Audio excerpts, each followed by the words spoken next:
Welcome to Small Town Snarks. I'm Joel. And I'm Miranda. Let's get snarky. Getting to know you, getting to know all about you, getting to like you, getting to like me. the words. That was the King and I today. Yep. Yes. Welcome back, Snarkies. Hey. Hey. It's Miranda and Joel. How are you? Was that to the Snarkies or was that to me? That was to the Snarkies. Okay, got They it. can't respond, though. I think if you listen very, very carefully, and if you can hear several weeks into the future, you might hear people I saying, hear "I a faint wind. Do you hear the winds of change? Winds of the future. How are you, though, Joel? I am doing swimmingly. I'm running on about 5 hours of sleep. Yeah. And I'm functioning. How about you, Miranda? About the same. About the same. About the same. Yeah. You ready for almost Tech Week? I happening? Tech Week's a thing. You ready to get this show on its feet? I have said to multiple people up to this point that I'm excited to see the show on stage with the set. Yeah, me too. That is always, like, Tech Week is so incredibly stressful and it's really, really long days, but there's something, I'm going to get sentimental for a second, but there's something very magical about, like, being in that space and, like, knowing, you know, the clock is ticking and, like, the show is coming and it's happening and, like, it's time to, you know, really, you know, get going with the process and get everything kind of wrapped up. So Let me get my handkerchief. Yeah. Dab, dab. Yeah, so between that and, like, I'm just excited for the show in general. I've got a lot of people coming, and I can say this on the podcast because it comes out afterwards, but we're surprising my brother with a friend of his is flying in to see the show, which Very is super exciting. And, yeah, I'm just, like, I'm excited for everybody to see it. Like, it's just going to be, it's going to be a great show. It is. Or it was a great show. It was a great show. It was a great show. One of our best. Yeah, we did such a good job this time. I mean, come on. Yeah, Tech always, you know, has those moments of, like, it's a roller coaster, for sure. And on top of that, you know, things that the cast normally isn't focused on, we're also focused on pushing marketing as much as we can and getting butts and seats and what the ticket sales look like, what the numbers look like. It's a lot. And one of the things, this is so, like, dorky, but one of the things I'm really looking forward to is we got some new headsets for us to be able to communicate during the show. Yeah. And I'm really looking forward to trying them. I'm like, this is going to be fun.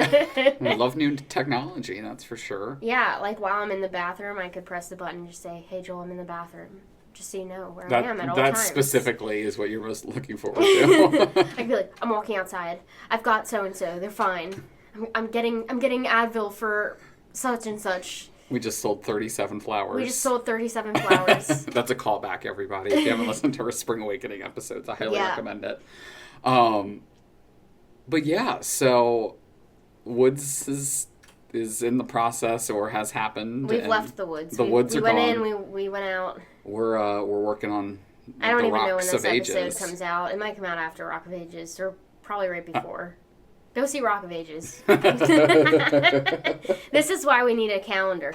Well, we're very, very scheduled with our show stuff, but not so much with our podcast stuff yet. So one day, Snarkies, we're going to be so organized. We're going to know everything that's happening. But that day is not today. I mean, this episode may just completely fall out of order. I mean, we could be... Yeah. Falsettos could be happening tomorrow. I mean, we don't know. We don't know. We don't know. So... This could be 2 years from now. It could be You could be in your 30s. Oh, gosh. Thank you for that. Oh, gosh.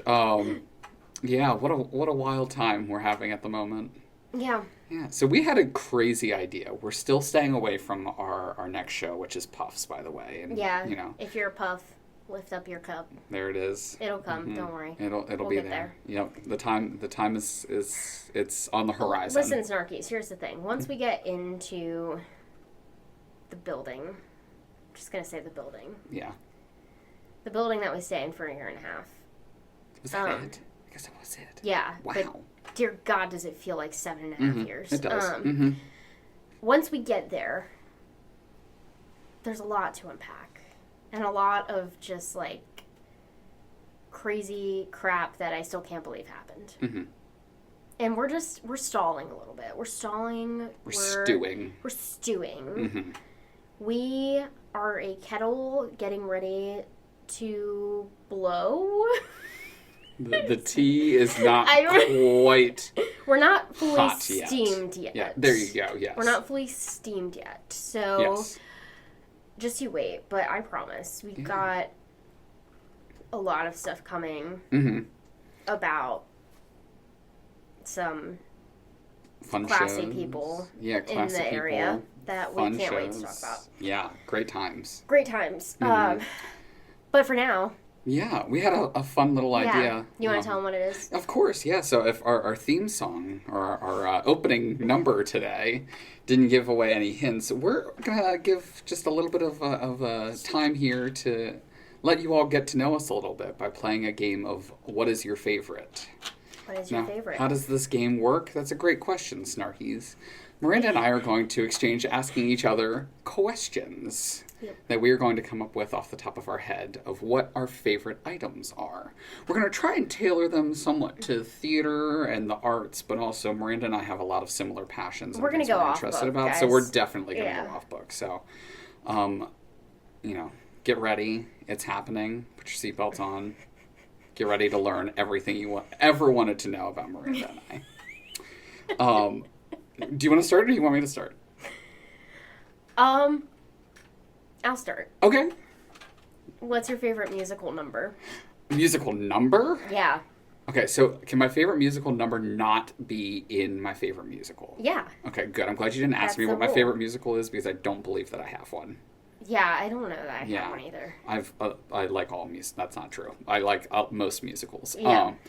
My favorite musical number that I have ever seen in my life. Can I have two? I have two. Let me do two. Okay. Favorite musical numbers. Okay, numbers. That's fine. I'll be quick about them. We'll The first one, so I saw, and everyone knows that I'm passionate about Pippin. I love that musical with all fiber of my being. I saw the original cast of the revival, and Morning Glow during that production was like life-changing for me. I was, junior in high school, and it was just spectacular. And that song to this day is one of my favorite act break numbers. I mean, those harmonies will harmonies, eat you up and spit you out. The staging of those numbers, just spectacular.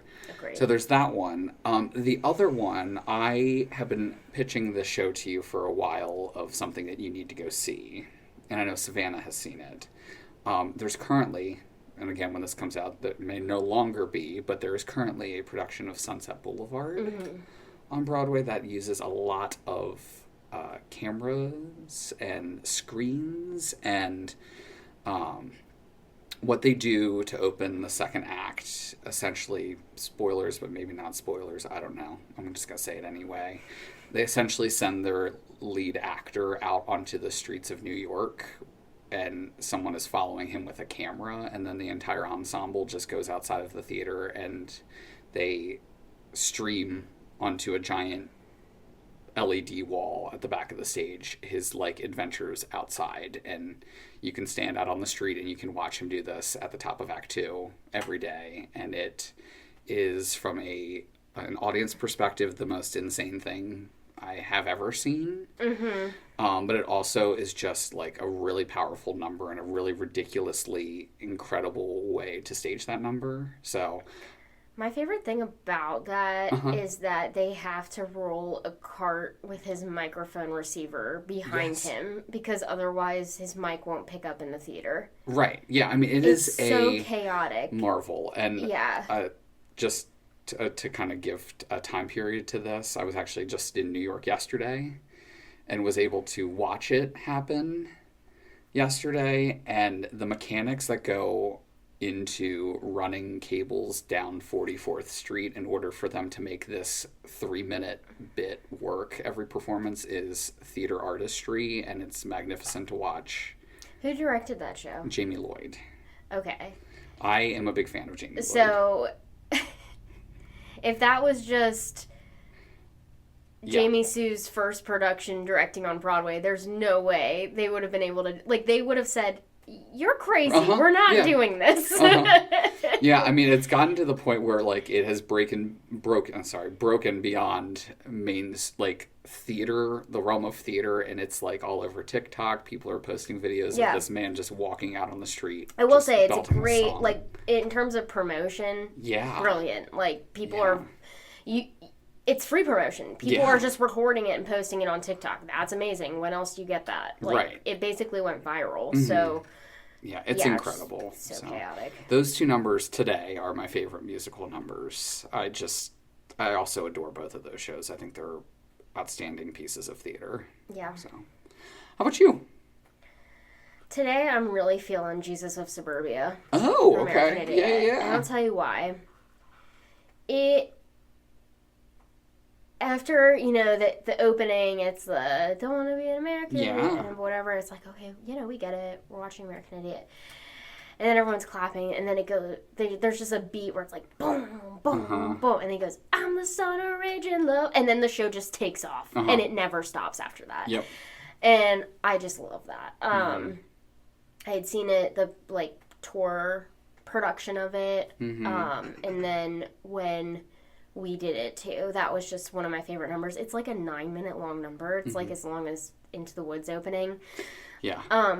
But so much happens. Like, they set up the three friends. You meet Heather for the first time. She comes out. You find out she's pregnant. Like, the two friends go. The one friend stays. Like, all happens in that number. It's the inciting incident for everything. So I just love it. And also, it's a bop. You can't go wrong. That show is just a whole bunch of bops. It'll change tomorrow, but today, that's what I'm feeling. Okay. So my question for you, we'll stick in the realm of theater. Okay. What has been your favorite set that has been created for this company for a show you've directed? And in general, do you have a favorite set from a show you've ever seen? Okay. Oh boy. I thought I knew what the answer was going to be for the one you've directed. I'd be curious to know if it's not what I think it is.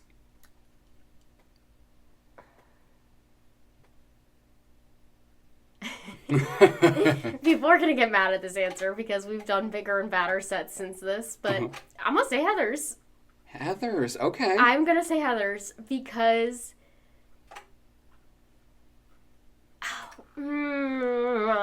Evil Dead's close. Evil Dead's really close, okay? Yeah, that was the one I was thinking of. Evil Dead's really close, but the reason is the same for both, actually. Okay. The set was a character. Oh, yes. In both of those shows.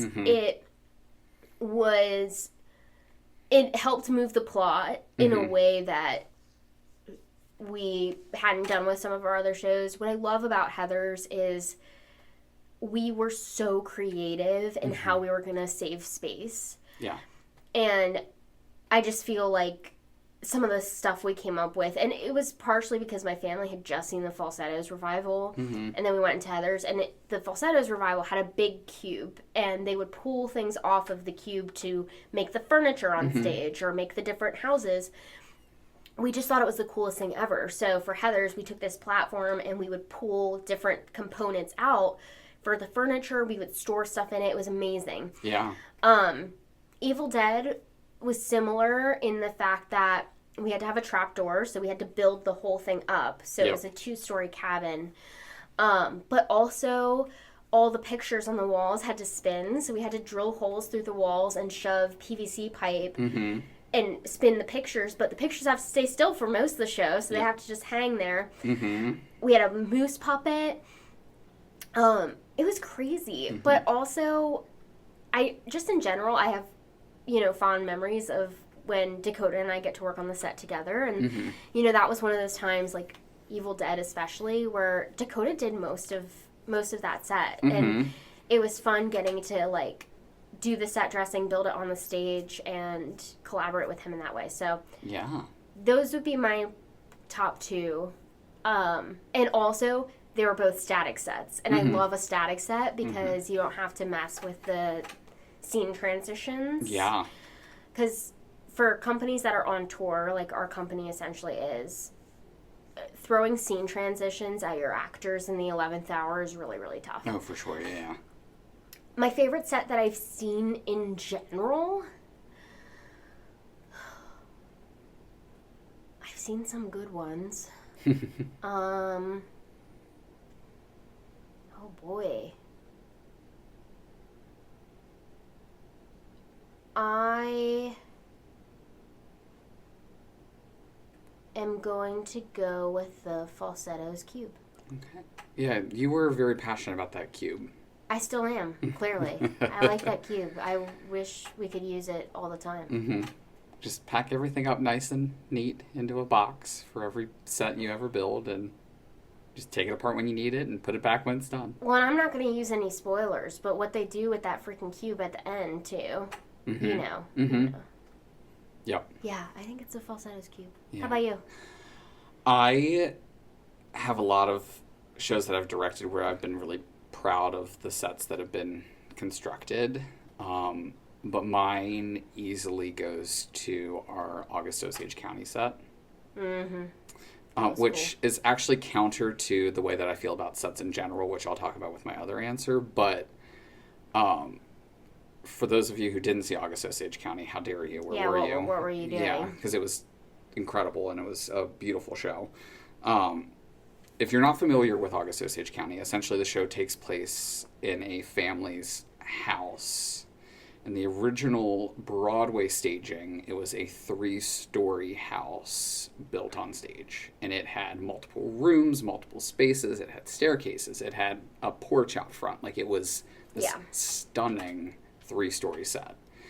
And the show is written in a way that you have to have multiple rooms for people to go into. And we found a really unique way to create 3 levels. But in addition to that, you know, having platforms, one thing I remember us discussing was that we had some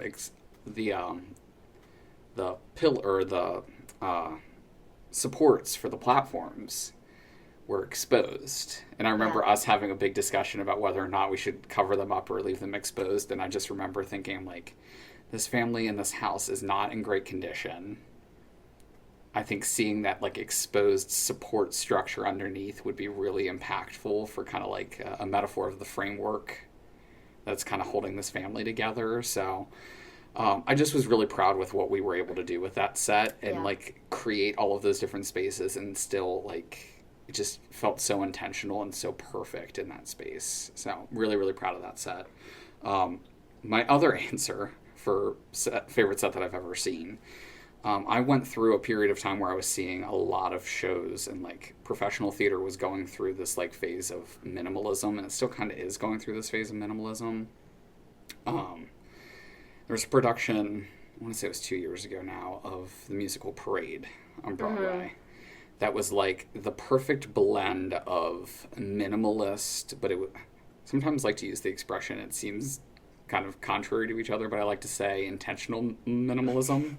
Where it's not like, hey, we're going to take everything away for no reason and just leave you with nothing. Right. That production was like the perfect blend of, here's everything that you have to tell this story, and here's enough set to help give you kind of this like perfect depiction of what's going on without it being too crowded and without it being too sparse. It was like a beautiful blend. And I remember seeing that show and being like, that was like, I couldn't think of a better way to present that show than what they did with that set. So those of you who have seen shows that I've directed in recent years, plus or minus a couple of them, which we'll get to, I've really been driven to the minimalist design aesthetic, just partially because it's easy to maintain and it's easy to, you know, you don't have a whole lot of those transitions like you talked about, but it also is just it's so great to just kind of see the material just out there. Yeah. And just seeing what actors can do to help create that space and suggest to the audience what they should be seeing. Yeah, so. I think it really depends on the show. Yeah, oh, absolutely. Some shows require a massive set, you know, and was the case with August Osage County. I mean, you needed a solid set. Evil Dead, you needed a solid set. August Osage, even then, it wasn't like, we were able to scale it down in a way where it wasn't massive. Yes. Mm-hmm. But I think it worked. It was really effective. It worked more. I think it was more effective to have the platforms than to just have a big empty stage, I would say. Yes, absolutely. So I loved having those different levels and working with that. That was a lot of fun. Mm-hmm. I'm also noticing that behind you we have Evil Dead and August Osage, which how both odd shows is that? we talked about. That's very, very strange, but I love that. Great shows, both of them. Really great season that year. It was a good season. Yeah, it was. It was crazy. Mm-hmm. It was a little chaotic. But... Yeah. Well, I think it's your turn to ask a question. It is. Mm-hmm.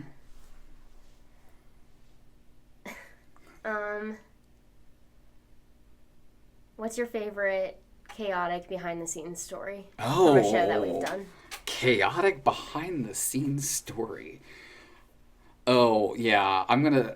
We've been saving this for... Are you saying the Bright Star one? The Bright Star one. No, you're not. No, I'm not going to say the Bright... No, we'll save that That might be my favorite. Oh. I will say chaotic story. When we did... I got it. Never mind. During our production of Sweeney Todd, there were a lot of things going on as far as set and loading in of that space, and we're going to share all of that in detail because it was a very... Miranda and I were doing... there was a lot... if we had job descriptions, we were really into that framework of other duties as assigned that week. Or, I'm sorry, those 2 weeks of Tech Week. Don't worry, we'll get back to it, Snarkies. But one of my favorite, most unhinged, ridiculous situations that have ever happened was there was some miscommunication during... So essentially to set the framework, and then we'll talk about it more later. But for that show, we had to load in for our first night of tech. We loaded in the set, which was a 2-story set with a slide and like a whole bunch of different pieces. If you don't, yep. Yeah, if you haven't seen Sweeney Todd, you've got a couple, like probably 20 episodes before we get there. But start doing your research now. Giant set. We had to move in, load in the set. We had 2 nights of tech, and then we had to take the entire set out of the theater at the end of our second night of tech. And then drop it off at our set designer's house. Yep. And then the following week, we had to go in, load in the set, and take it apart again. It was 3 times, wasn't it? If I remember. Or was it just twice? I think it was twice.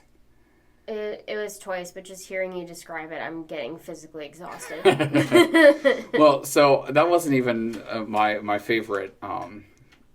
that wasn't even the most chaotic piece of it all. So that second night of that first week when we had to load everything out, I was having a conversation with another one of our cast members out in the lobby of the art center. Mm-hmm. And we were getting ready to start the run through, and I get a phone call from you, Miranda, that was just, I don't know where you are, but we need to talk right now. I said, I'm in the lobby. And you said, okay, great, I'm coming out. I don't know what you're doing, but what I have to say is taking top priority at this moment in time. Miranda comes out to find me and says, I was just asked where the U-Haul is. Not even that. Or like, did where you, did you park the where U-Haul? Where did you park the U-Haul? Yes. Mm-hmm. To which I said, what U-Haul?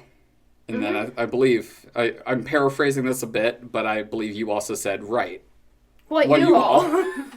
We don't have one. So at this point, it was probably close to 7 o'clock at night. We didn't have a U-Haul in 3 hours after we did our run through of the show. We were going to have to take the set out of the theater, and we had nothing to move it in. Yeah, this was a miscommunication with the person running the set. Yes. Because they showed up and they had transported all of it. Mm-hmm. And I thought that was the plan for getting it home. Spoiler alert, listeners.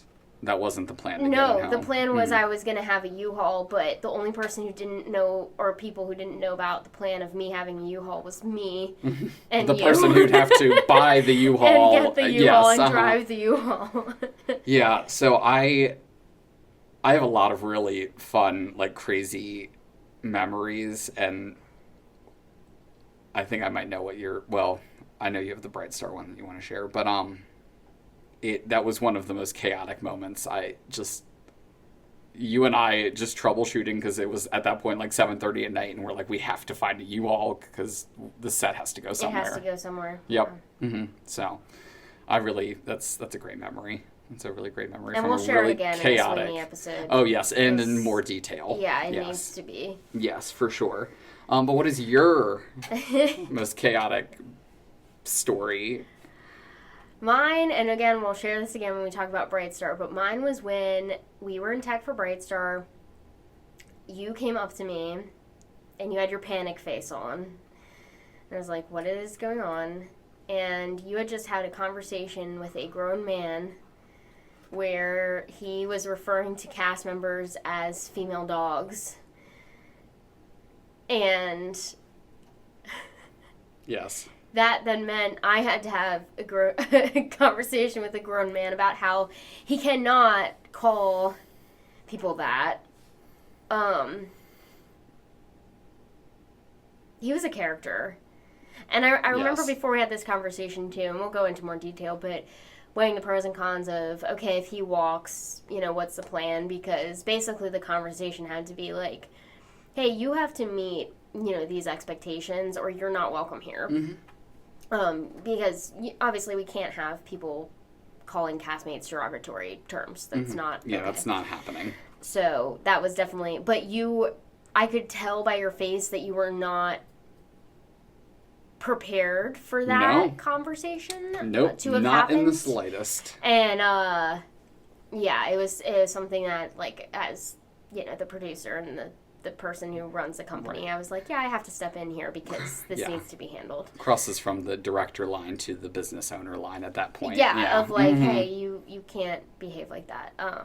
And, he was also just upset because he had to move some set pieces, know, and just one of those things where you don't...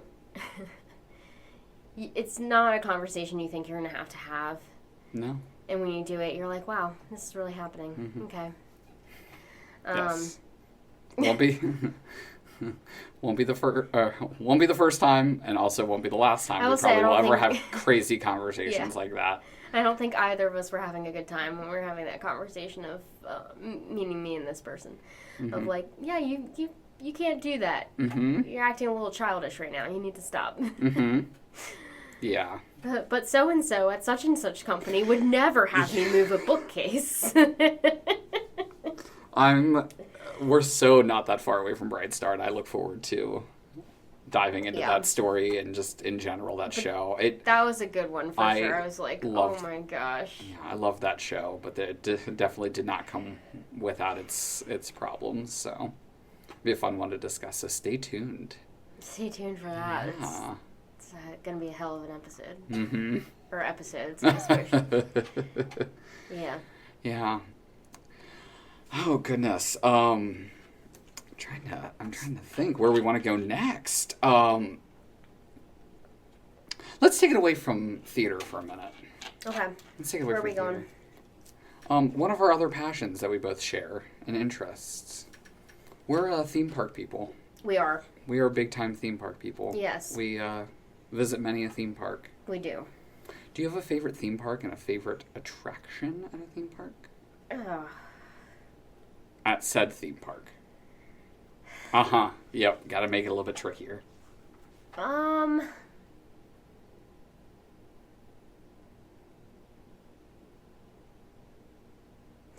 mean, for nostalgia purposes, it has to be Magic Kingdom for me. Oh, sure. Okay. It's like when people ask me what my favorite movie is, I'm like, do you mean like objectively or for nostalgia reasons? Because they're just kind of two different questions. But probably Magic Kingdom. And if I'm going there and someone's like, you can only ride one ride while you're here, I would probably pick the Haunted Mansion. Okay. I like that answer. I think that would be the one I would pick. Yeah. Okay. What about you?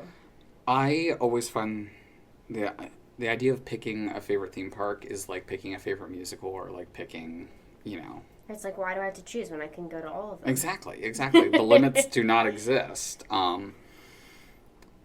Right now, if I'm going from like a favorite attraction to like park experience overall, I've been on a big Universal kick recently. Like I just love Universal.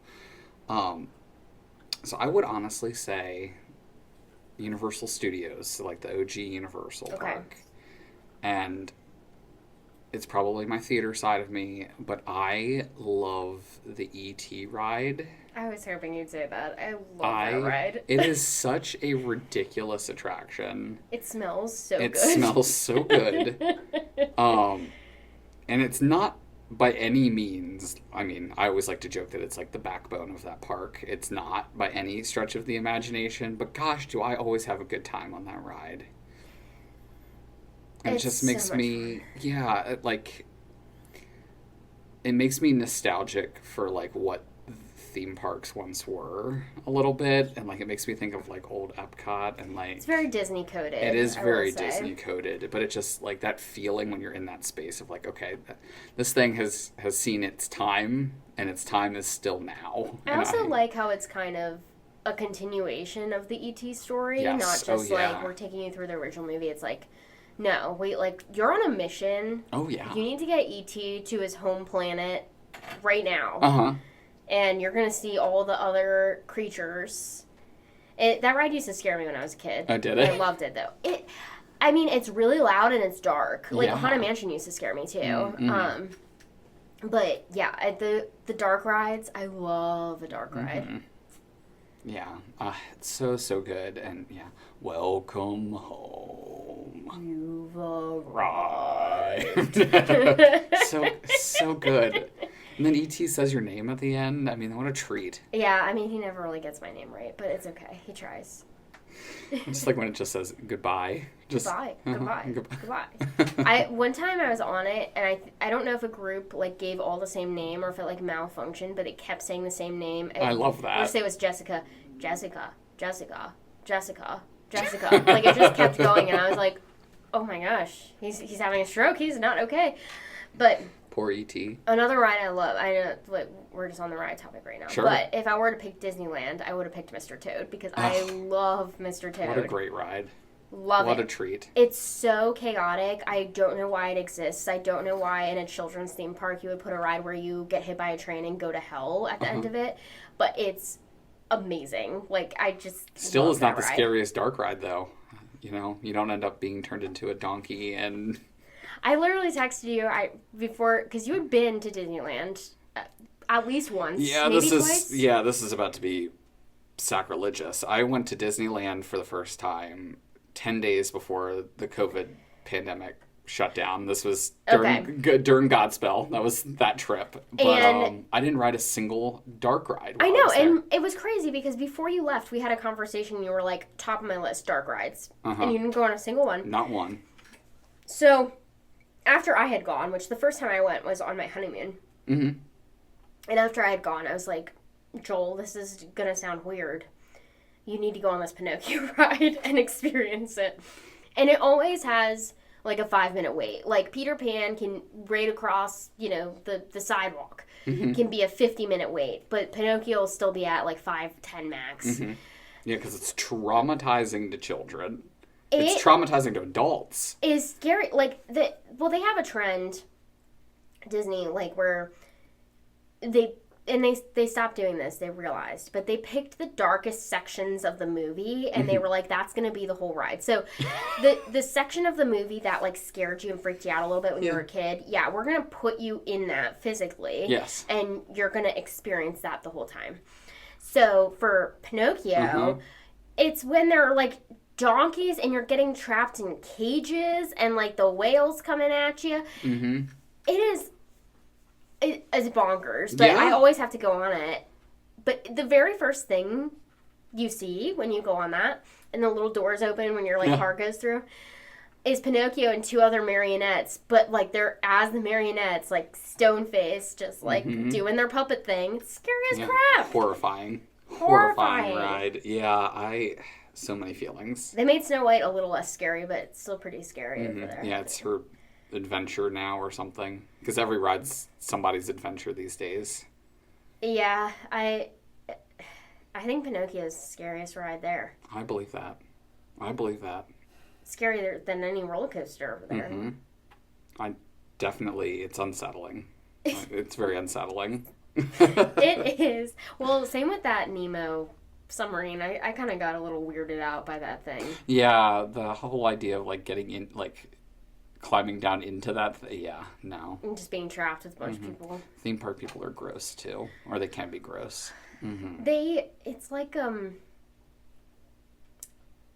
it's like manners kind of go out the window for some people. Yes. Yeah. And they're just like, yeah, I'm just, had a big lunch. I'm just going to burp and fart, like, right next to you in the submarine. And it's like, really?